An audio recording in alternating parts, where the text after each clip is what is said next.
Bienvenidos a Preguntas y Respuestas con el pastor Carlos Estal. Este es un podcast de Iglesia Vida Cristiana. Puedes participar enviando tus preguntas al correo preguntasbiblicas@vidacristiana.org.gt. A continuación les leo lo que un amable oyente nos escribió. Hola, tengo unas preguntas. ¿Qué es el inframundo? ¿A qué se refiere Dios en el texto de Filipenses 2:10? Entiendo con ese texto que hay vida en el cielo, en la tierra y debajo de la tierra. Esa es la pregunta. Por supuesto que hay vida debajo de la tierra, pero es muy diferente al concepto de inframundo que manejaban las culturas antiguas. La palabra inframundo es difícil de encontrar incluso en los diccionarios. Sin embargo, es una palabra que encontramos cuando leemos algo acerca de las religiones antiguas, las creencias antiguas. La creencia que muchas civilizaciones antiguas tenían del inframundo era lo que hacía que a sus reyes y a sus nobles los enterraran en compañía de sus posesiones materiales, en compañía de sus siervos y esclavos, en compañía incluso de barcos y cosas así. Civilizaciones tan antiguas como la egipcia manejaban mucho este concepto.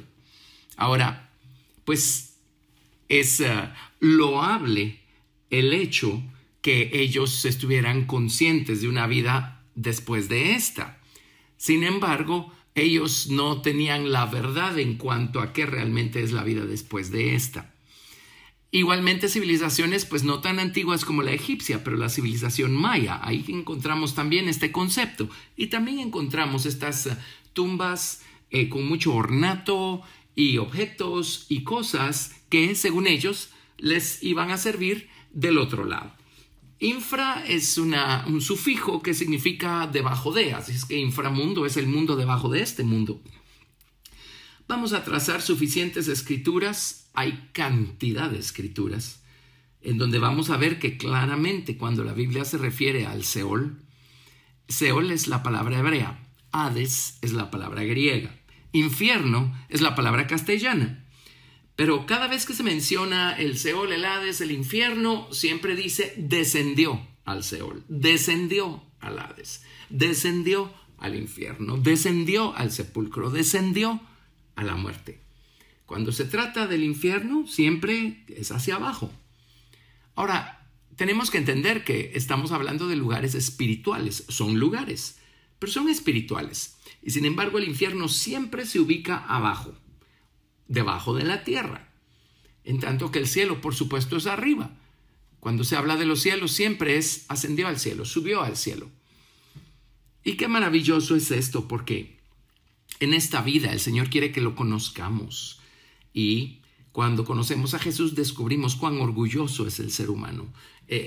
Cuán orgulloso se convirtió el ser humano después que la serpiente sembrara su veneno en el corazón y en la voluntad de los hombres, allá en el jardín del Edén. Así es que hay personas cuya porción la tienen en esta vida. Hay personas que se dedican a alimentar su ego, a alimentar su orgullo. Hay personas que hacen lo que sea con tal de sentarse en algún tipo de trono y sentirse ser los potentados, los principales. Hay personas quienes viven para señorear sobre otros. Hay personas que viven para disfrutar la vida en este mundo. Por supuesto, jamás van a dejar que Dios ponga su dedo sobre el orgullo de ellos.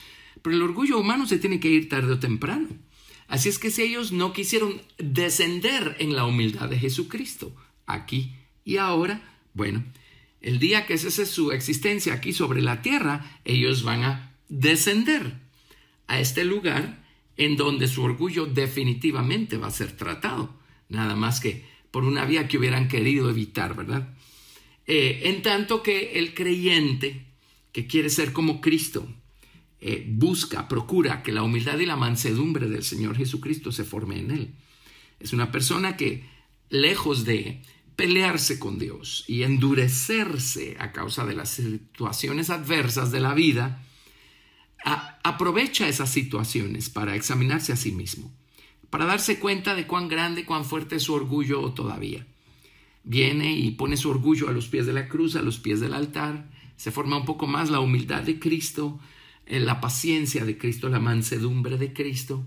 Son personas que aprendieron a descender en la humildad de Cristo. Entonces, el día que cese su existencia aquí abajo, ellos se van a ir hacia arriba. Se van a ir a cosechar la exaltación correspondiente al grado de humildad que experimentaron acá abajo. Así es que al hombre le toca elegir dónde quiere ser exaltado. Si quiere ser exaltado aquí y ahora, pues será humillado el resto de su existencia eterna. Pero si el hombre elige vivir en humildad y en entrega y en sumisión a la soberanía de Cristo, bueno, entonces él será exaltado por toda la eternidad. El hecho es que si se trata del cielo, siempre es subir, ascender. Si se trata del infierno, siempre es bajar o descender. Veamos esto en algunas citas clásicas y como les digo, hay cantidad de citas. Solo hay que trazar el tema y darnos cuenta. Pero por ejemplo, en Isaías capítulo 14 tenemos nosotros estos versículos que nos ayudan a entender con tanta claridad acerca de Lucifer, la manera como pecó y el resultado de su pecado, de su insensatez, de su orgullo. En Isaías 14 les leo del verso 11 al 15. Descendió al Seol tu soberbia y el sonido de tus arpas. Gusanos serán tu cama y gusanos te cubrirán. Así es que aquí vemos, descendió al Seol tu soberbia. Sigo leyendo, verso 12. ¿Cómo caíste del cielo, oh lucero, hijo de la mañana? Cortado fuiste por tierra, tú que debilitabas a las naciones. Tú que decías en tu corazón, subiré al cielo, en lo alto. Junto a las estrellas de Dios levantaré mi trono, y en el monte del testimonio me sentaré a los lados del norte. Ya ven cómo Lucifer quería subir al cielo. Y dice verso 14, sobre las alturas de las nubes subiré y seré semejante al Altísimo. Entre paréntesis, si queremos ser semejantes al Señor Jesucristo, al descender en humildad estamos subiendo. Pero dice, verso 15, mas tú derribado eres hasta el Seol, a los lados del abismo. Si lo que queremos es subir y enaltecernos en orgullo, entonces lo que vamos a cosechar es que vamos a ser derribados o vamos a descender. Lucifer quiso subir por la vía ilegítima, así es que descendió. Descendió al Seol y fue derribado al Seol. En el Salmo 30, del verso 1 al 3, David nos dice estas palabras. Salmo 30, del verso 1 al 3. Te glorificaré, oh Jehová, porque me has exaltado y no permitiste que mis enemigos se alegraran de mí. Jehová, Dios mío, a ti clamé y me sanaste. Oh Jehová, hiciste subir mi alma del Seol. Me diste vida para que no descendiese a la sepultura. Ahora, interesantes palabras, porque el Seol no se refiere únicamente a ese lugar al que van a ser destinadas eternamente las personas que hayan rechazado el regalo de salvación que Dios les ofreció.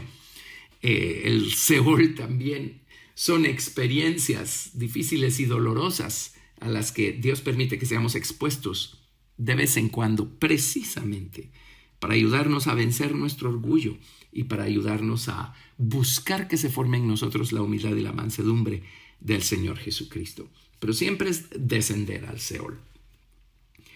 Si nos vamos a Mateo capítulo 11, verso 20, Jesús mismo utilizó estos términos. Mateo capítulo 11, a partir del verso 20.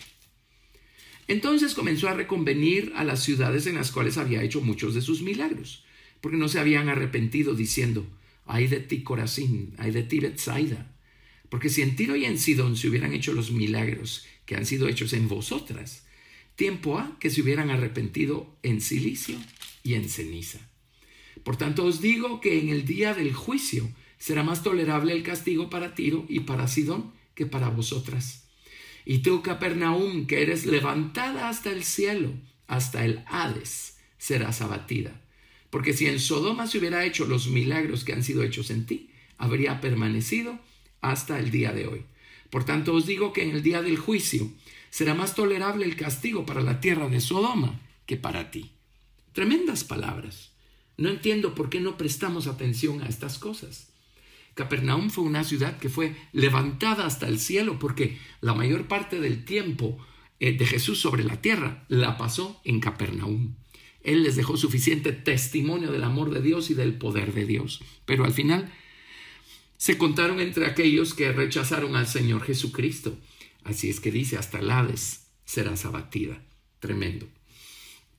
Les puedo leer Efesios capítulo 4, del verso 8 al 10. Y cuando Jesucristo mismo murió, Él murió como si hubiera sido un pecador, no porque lo fue, sino para identificarse con el pecador y poder redimir al pecador, no solamente de la muerte, sino del infierno, cuando el pecador se arrepiente. Pero en Efesios capítulo 4, del verso 8 al 10, se nos dice, por lo cual dice, subiendo a lo alto, llevó cautiva la cautividad y dio dones a los hombres. Y eso de que subió, ¿qué es? Sino que también había descendido primero a las partes más bajas de la tierra. El que descendió es el mismo que también subió por encima de todos los cielos para llenarlo todo. Y por supuesto está hablando de Jesús cuando estuvo esos 3 días y 3 noches en el Seol. En 2 de Pedro capítulo 2 verso 4 se nos habla de los ángeles. También hay ángeles que siguiendo la rebelión orgullosa de Lucifer se enaltecieron y se enorgullecieron. Bueno, quisieron subir por la vía ilegítima, así es que igualmente tuvieron que descender y ser arrojados al infierno. En 2 de Pedro capítulo 2 verso 4 dice, porque si Dios no perdonó a los ángeles que pecaron, sino que arrojándolos al infierno, los entregó a prisiones de oscuridad para ser reservados al juicio. Entonces aquí tienen, arrojándolos al infierno. Así es que cuando se trata del infierno, siempre habla de abajo. Entonces, esto es a lo que se refiere Filipenses capítulo 2, verso 10, cuando habla de aquellos que están bajo la tierra. Filipenses 2, versos del 9 al 11, dice, por lo cual Dios también le exaltó hasta lo sumo, está hablando de Jesús por supuesto, y le dio un nombre que es sobre todo nombre, para que en el nombre de Jesús se doble toda rodilla de los que están en los cielos, en la tierra y debajo de la tierra, y toda lengua confiese que Jesucristo es el Señor, para gloria de Dios Padre. Así como hay gente en los cielos, gente que ya murió, su espíritu y su alma está en los cielos, el cuerpo está esperando la resurrección. Igualmente hay gente debajo de la tierra, su alma está en el infierno. Su espíritu, pues, esa es otra historia, porque la Biblia dice claramente que el espíritu vuelve a Dios quien lo dio, vuelve a estar bajo la soberanía de Dios. Eso no significa que esté en paz y en reposo y que todo esté bien. Pero hay almas de personas que están en el infierno. Ahora, ellos van a tener tarde o temprano, un día, que confesar que Jesucristo es el Señor para gloria de Dios Padre. Qué lástima que tuvo que ser por esa vía y la confesión les tuvo que ser arrancada con el calor del infierno. Pero tarde o temprano toda criatura va a confesar que Jesucristo es el Señor para gloria de Dios Padre. Ahora, esto no los va a sacar de su morada eterna, ellos permanecerán allí para siempre, pero desde allí van a estar confesando finalmente una verdad que nunca quisieron confesar en vida. En Apocalipsis capítulo 5 volvemos a ver este mismo concepto, del verso 1 al verso 3. Y vi en la mano derecha del que estaba sentado en el trono un libro escrito por dentro y por fuera, sellado con 7 sellos. Y vi a un ángel fuerte que pregonaba a gran voz, ¿quién es digno de abrir el libro y desatar sus sellos? Y ninguno, ni en el cielo, ni en la tierra, ni debajo de la tierra, podía abrir el libro, ni aun mirarlo. Así es que es obvio que esta gente está consciente, así como están conscientes en el cielo, están conscientes en el infierno. Recuerden que ese nivel de la mente humana, de la capacidad humana, está en el alma. En el alma está la memoria. En el alma está la conciencia. Así es que es el alma la que se va o al cielo acompañada del espíritu o al infierno. En otras palabras, la memoria, la conciencia, en el caso de los que se fueron al infierno, están allí con ellos. Ellos recuerdan. Ellos ven, ellos saben, ellos entienden. ¡Qué tormento! Así es que ellos van a tener tarde o temprano que confesar que Jesucristo es el Señor. Les leo en Apocalipsis capítulo 5, verso 13. Y a todo lo creado que está en el cielo y sobre la tierra y debajo de la tierra y en el mar y a todas las cosas que en ellos hay, oí decir al que está sentado en el trono y al Cordero, sea la alabanza, la honra, la gloria y el poder por los siglos de los siglos. Ahora aquí se introduce otro concepto, no solo dice debajo de la tierra, dice también en el mar. Y tenemos que entender que en el infierno hay profundidades.